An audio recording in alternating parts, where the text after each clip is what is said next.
Ready to dive into the world of cryptocurrency? Let's get you set up with a Coinbase account in just a few easy steps. First, head over to Coinbase.com and click on the sign up button, usually found in the top right corner.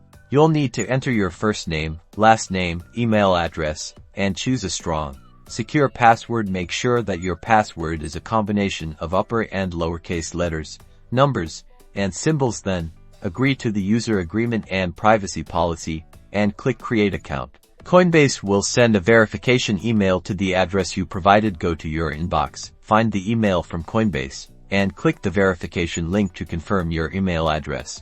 Now, you'll need to verify your identity. This usually involves providing your date of birth, address, and the last four digits of your social security number. This step is crucial for security and compliance. You may also be asked to upload a photo of your driver's license, passport, or other government ID. Follow the on-screen instructions for uploading your document. Next, let's secure your account with two-factor authentication. This adds an extra layer of protection. You can use an authenticator app like Google Authenticator or Authy, or enable SMS verification.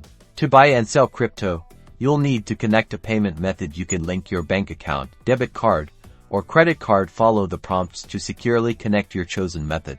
And that's it. Once your identity and payment method are verified, you're ready to start exploring the world of cryptocurrency with your new Coinbase account. Happy trading!